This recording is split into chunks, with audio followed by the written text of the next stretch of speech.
Bon, nous sommes avec Jean-Claude Costeux. Nous allons pouvoir lui poser quelques questions. Bon, Jean-Claude, peux-tu te présenter pour tous nos amis, date et lieu de naissance, mariés, enfin, etc. Quoi, quelles sont actuellement, quelle est ta situation? Je suis marié, je suis avec une femme qui correspond tout à fait à mes goûts sportifs et de bonne cuisine et autres choses. Voilà. Je me suis marié très tard parce que je voulais pas, tant que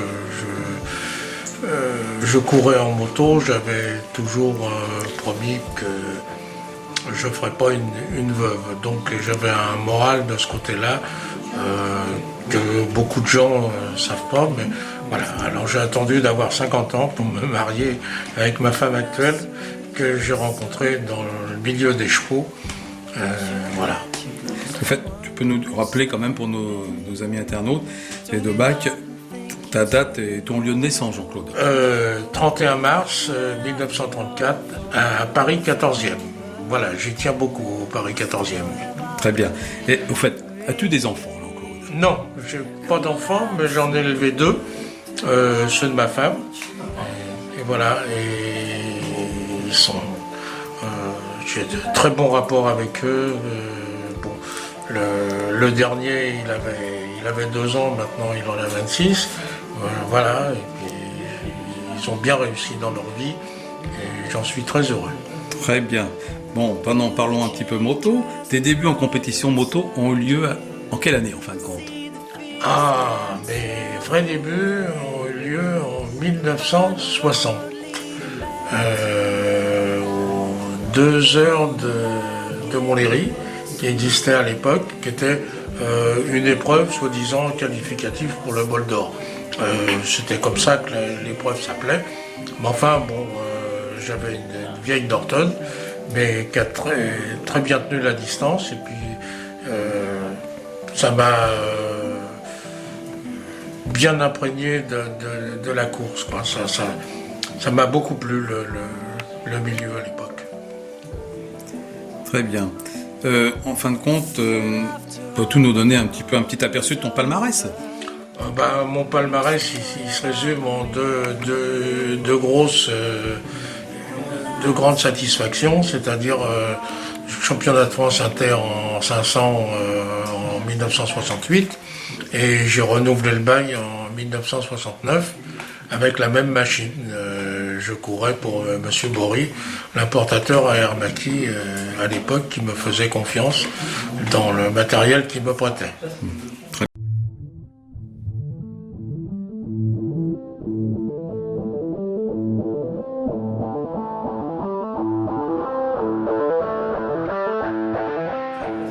Très bien. Et dans ton palmarès, ta plus grande victoire, en fin de compte, ou du moins pour toi, au niveau du cœur?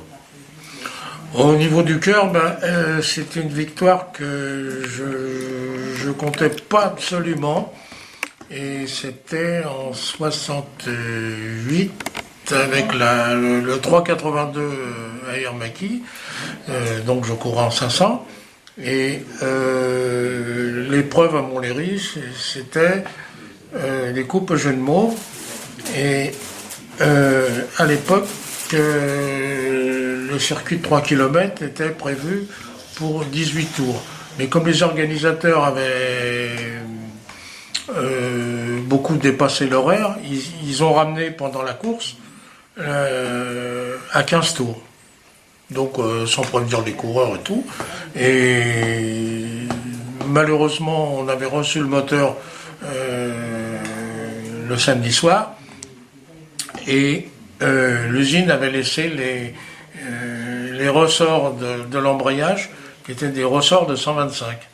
Et au 15e tour, je m'apprêtais à abandonner parce que j'avais plus d'embrayage, et j'ai vu le drapeau à damier.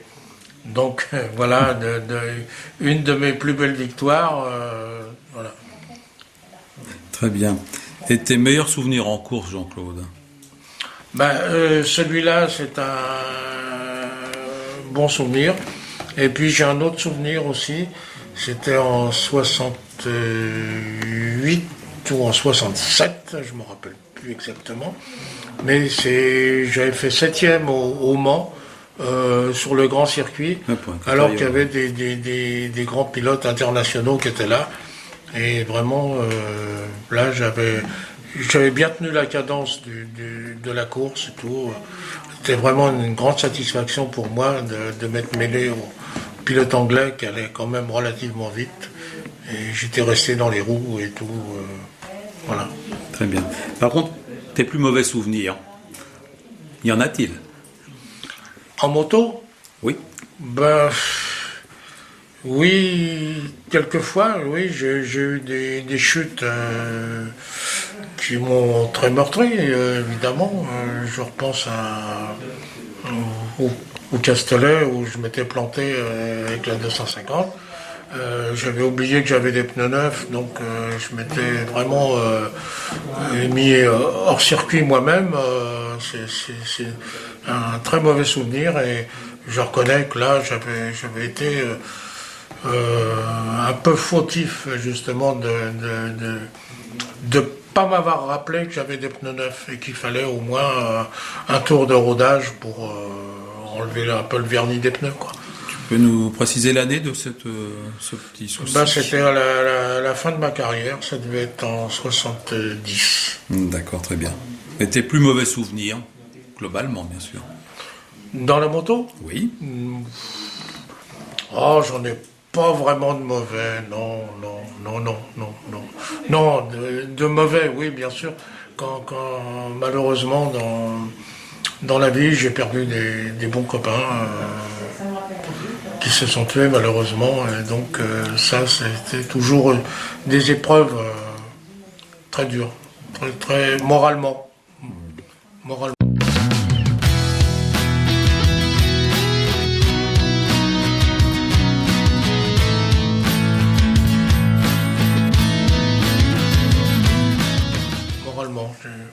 Et sinon, peux-tu nous raconter quelques anecdotes de course ou autres, enfin, des éléments qui t'ont marqué quand même, en dehors de ces malheureuses pertes d'amis très chers?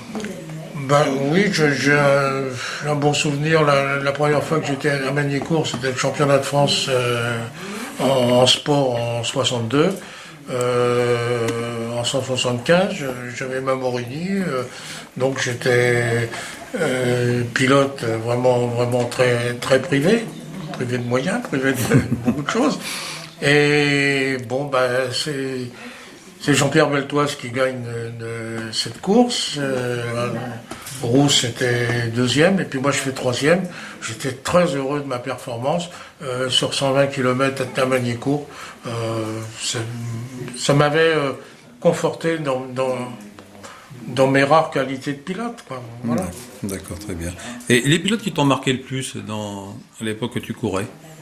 En France? Oui. Oh, ben, évidemment, il y avait Beltoise, il y avait Vigreux, il y avait Léraud, il y avait Barbarou. Donc, c'est vraiment des types qui m'ont marqué de par leur performance, de par leur sérieux en course, et de par leur gentillesse tout court, quoi. C'est vraiment des types. Il y en avait un particulièrement que tu appréciais un peu plus que les autres, peut-être, non? Non, je peux pas dire. Bon, bah, j'étais très copain avec Jean Auréal, puisqu'on a couru ensemble chez Hermaki. C'était un très bon vivant dans la vie.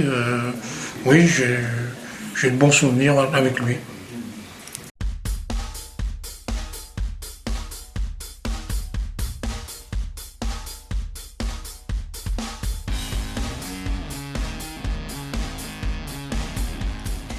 Et après, peux-tu nous parler de ta reconversion après la course? Ma conversion, elle a été ma connaissance de Couder, qui était le passager de Beauvais en sidecar, et qui s'était reconverti dans les chevaux. Dans les chevaux par plaisir, par histoire de passer de bons moments, quoi.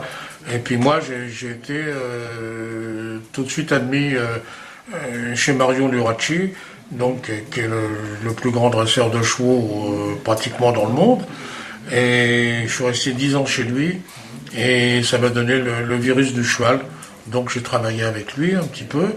Et puis je suis resté vraiment accro du cheval à cause de lui. Et puis j'ai rencontré ma femme à cause des chevaux. Parce qu'elle était monitrice d'équitation quand je l'ai connue. D'accord. Voilà. Mais tu as pas, je crois que savoir que chez Mario Luracci, tu faisais un peu la cascade, me semble-t-il.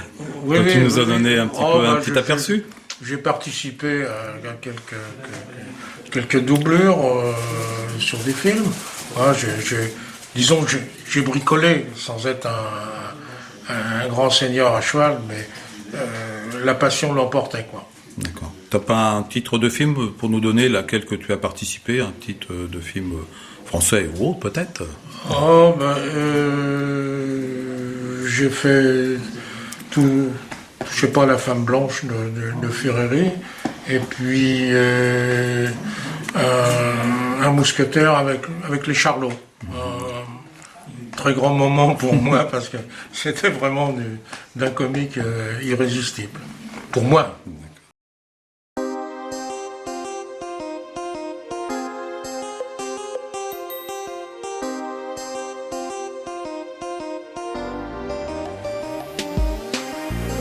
La plaque pour le mettre dessus. Ah ouais, non. Tiens, on va voir.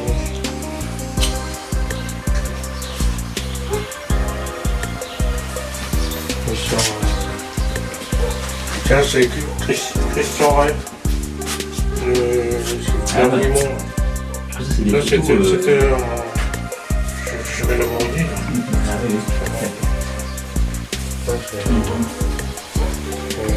Hébéchrome, ça c'était un Hébéchrome. Ça c'est des photos vraiment, là vraiment personnelles. Ça n'a jamais été diffusé.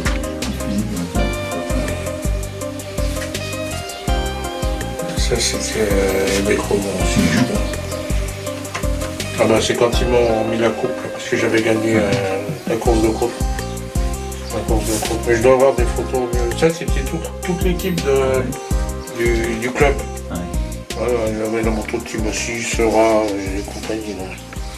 Il y avait l'ABM sans doute de Guillotin. Ouais, il y avait du bon monde au club. Guillotin, Sera, Tibassi, des personnages. Ça, bah, c'était là-bas.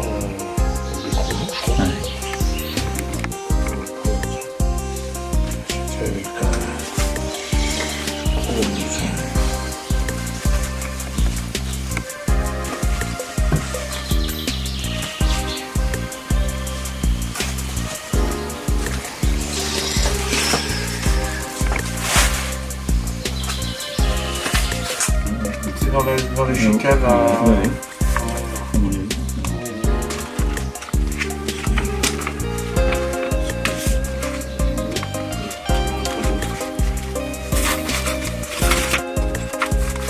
Quelle année, Jean-Claude, là, tu m'as dit sur la photo, là? Celle-ci, là, qu'on voit. Celle-là, ça doit être 69. Bourg-en-Bresse, 69. Ouais.